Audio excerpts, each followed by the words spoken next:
Today we'll be talking about the 5 steps to making a film and their different parts.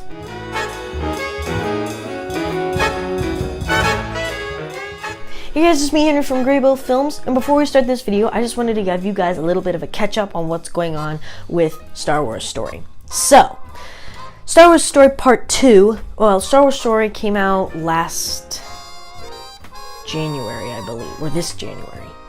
Last January, whatever. But it came out in that time, and it was the biggest flop for graybealfilms. Awesome. So, I decided to make a part 2, and now since I'm a more experienced filmmaker, obviously, I am hoping to make it way better. And so, I announced it a couple weeks ago, and now the script is done, which is awesome. The only problem is that it's Christmas time, and I'm broke, so I don't have any of the props. But that's okay, because hopefully I will be getting my allowance soon, because that's really important, and I don't have a job. So, the production may be a little farther back than I suspected or thought, but that will hopefully not cause any problems, because, you know, Christmas time, nobody wants to watch my movies at Christmas. Alright, so anyway, back to the video.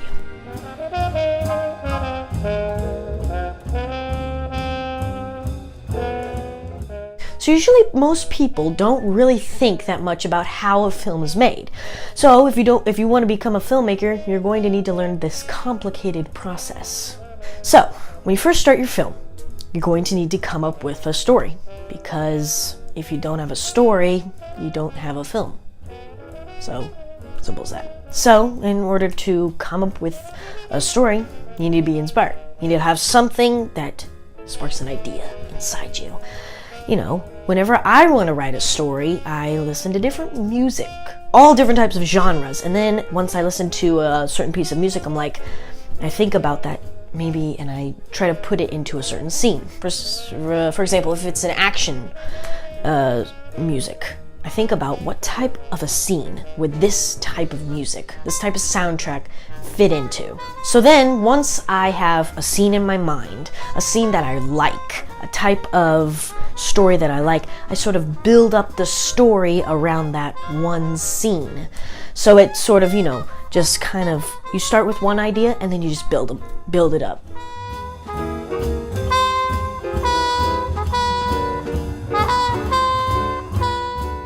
Now, before you write your story, you're gonna have to make sure you know your limits.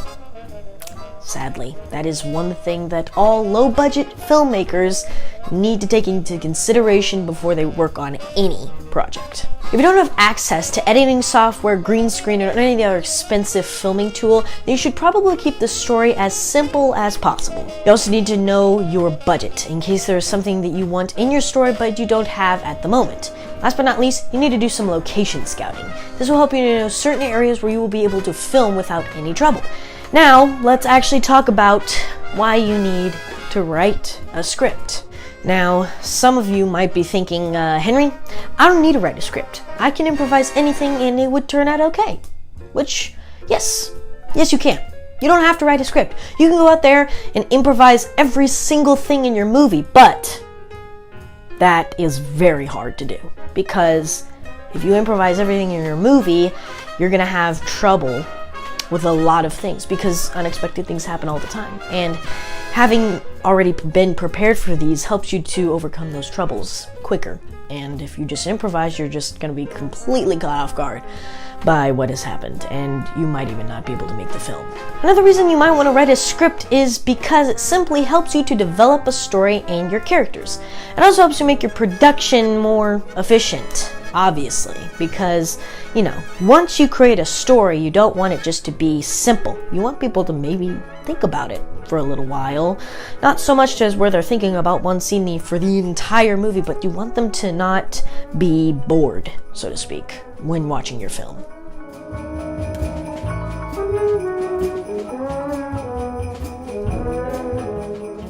Storyboarding is a new concept to me, you know, because I'm still a beginner. I don't know a ton about filmmaking. The reason I make these videos is because I enjoy sharing what I've learned so far to you guys. I still have a lot to learn. But, so storyboarding is a new concept to me. I've never actually used it in a film yet, but I'm working on it with Star Wars Story. and I've seen, how it can help you. And so I think that, if you want to do storyboarding, don't look to me on how to do it. Maybe I'll be able to make one of these videos about storyboarding in the future, but definitely not right now. Storyboarding is basically taking your script and drawing it out.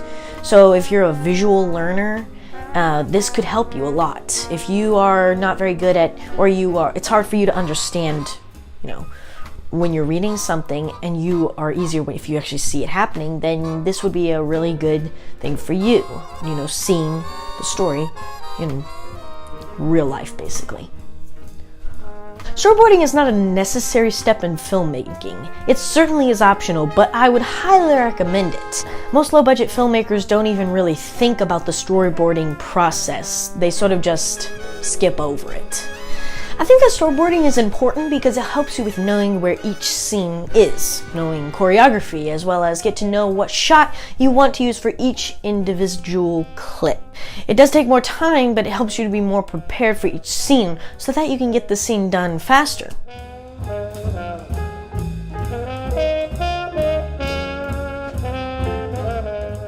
Filming a movie is probably the most complicated part about filmmaking. Some things that would probably help you to be more efficient in filmmaking is making a plan. Write down certain times and areas in which you would like to film a certain scene.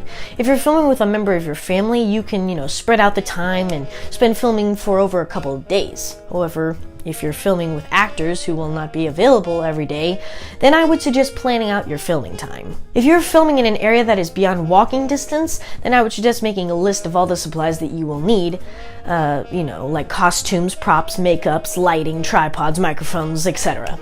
You should also bring a few snacks and beverages because nobody works good hungry. You would want to make your actors as comfortable as possible, or they probably won't want to work with you anymore. Oh, and there's also a bonus tip. Always know where the nearest bathroom is. You'll only make that mistake once.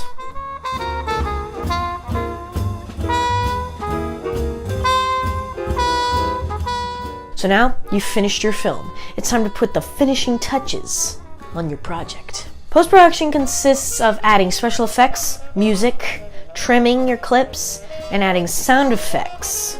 From my experience with editing, you should add the special effects first.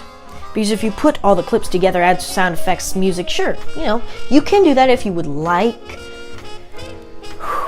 But when it comes to adding these special effects, no, it doesn't work, trust me. It means you have to maybe export these 20-minute videos, and it takes long enough exporting a 2-minute video after, adding the special effects. So if you just do the special effects into each individual clip instead of the whole film, it'll save you probably a lot of time with exporting, and then you can, just release your film, faster than than you would originally have planned, which is always awesome. So now that you've finished adding the special effects to your clips, you can now completely finish the editing process. This is probably one of the easiest parts of filmmaking, is the editing, which is, all you have to do is put the clips together, trim them. You can add music and sound effects, but another thing that also not most beginner filmmakers bring into consideration is color grading, which I will be doing hopefully a video sometime soon about color grading on your iPhone. So that will get the nice, clean, professional, Hollywood looking image into your film. So that's it. That is how the different 5 steps to making your film. I really hope that was found useful to you guys, because now wow, there's a lot more to filmmaking than I actually thought so. But, you're a beginner filmmaker. You don't have to follow these steps exactly. You can do your own thing if you would like. Most reason I found out all about these was by making the mistakes by myself. So, for example, with Star Wars Story, I added the special effects once the whole movie was edited. That was a problem. I could not finish the special effects. Oh my goodness. And so, there are no lightsaber blades parts of the film. Just nothing. It's it's pathetic. But now I know, hey, you can't edit once you can't add the special effects once the editing is done. You have to do it each individual clip. It also saves you a lot of export time, dude. Like, seriously. That is something you need to do. Exporting is the most unneeded thing in filmmaking, and I despise it. It is so annoying. But that's why you gotta just try everything you can to avoid long exporting times. And last but not least, if you guys are talking about getting your film to be known, getting people excited about it, I'd recommend opening a social media account unless you already have one. This will allow your audience to check in on all of your films, see what you're planning, what part of the planning you're into, as well as also getting people excited for your film. Because if you post a lot about it, if you just post like one picture the day it's released, they're just gonna be like, oh yeah, sure, whatever, it's not a big deal. But if you post a lot over time, they're gonna get really, really excited about it. It's awesome.